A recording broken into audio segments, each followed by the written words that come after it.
আপনি কি কোনো বিপদে পড়েছেন?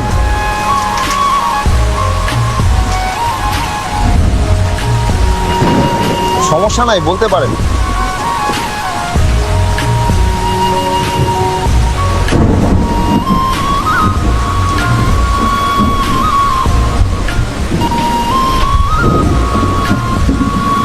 শুনুন,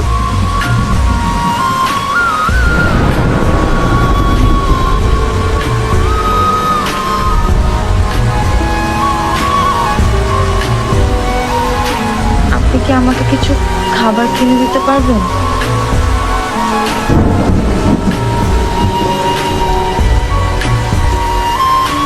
চলুন। দুপুরে খাবেন না, সেই খাবার। এত কিছু কখন করলেন? আমার তো ভোরবেলা ওঠার অভ্যাস, আর কাজ করতে করতে এমন অবস্থা হয়েছে কাজ না করে থাকতে ভালো লাগে না। তাছাড়া আপনি আমার জন্য এত কিছু করছেন।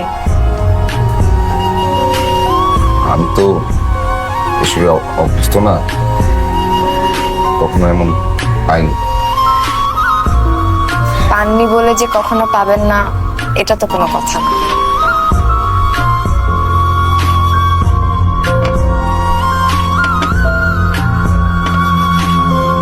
সেদিনের আগে আমি জানতাম না এত মিষ্টি করে কোনো মানুষ হাসতে পারে। এক অদ্ভুত অনুভূতির সৃষ্টি হচ্ছিল আমার ভেতরে।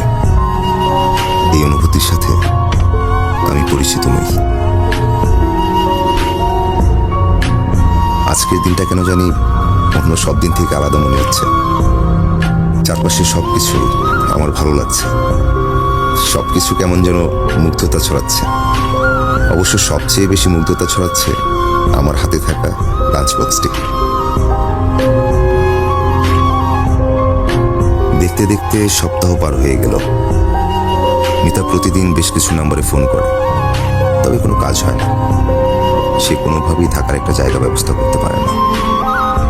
মিতার সামনে আমি খুব দুঃখী ভাব দেখালেও ভেতরে ভেতরে আমার অনেক আনন্দ লাগে। মিতা আমার ঘর গুছিয়ে রাখার দায়িত্ব নিজের হাতে তুলে নিয়েছে। সত্যি কথা বলতে আমার মনে হয় আমি এই মেয়ের ফ্রিজ ভর্তি ডিম থাকবে, আমি ঘর গোছাবো, মানে সবই করবো। আর আমার চাকরি ভালো, তো সামনে প্রমোশনও হবে, তাই আর কি। আপনি একটা আস্ত বোকা।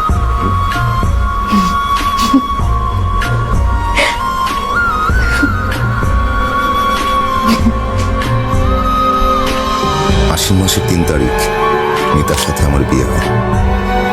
বাসায় কাজে ডেকে ছিমছাম বিয়ে। আসিবার বাড়িওয়ালা আমার বিয়ের 2 সাক্ষী। বিয়েতে মিতা গাঢ় লাল রঙের একটা শাড়ি পরেছে, আর আমি নীল রঙের পাঞ্জাবি।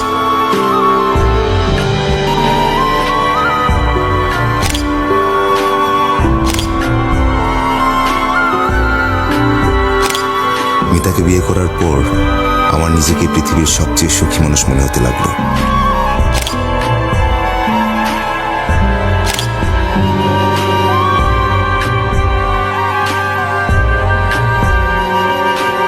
কিন্তু দুর্ভাগ্যবশত আমার এই সুখ বেশিক্ষণ স্থায়ী হলো না।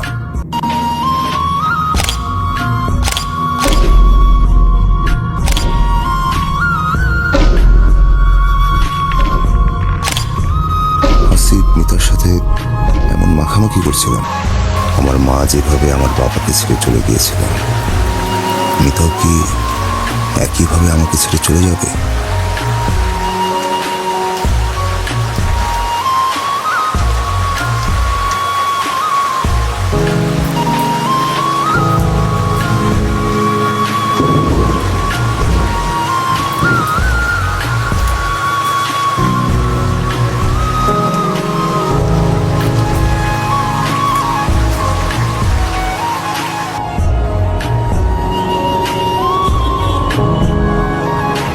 আজকে আমার কপালটাই খারাপ।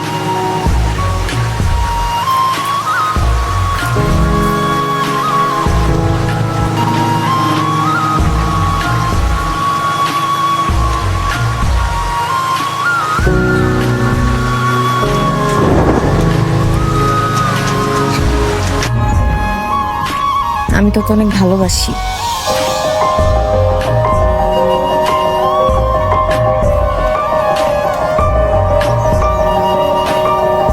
আমিও তোকে অসম্ভব ভালোবাসি।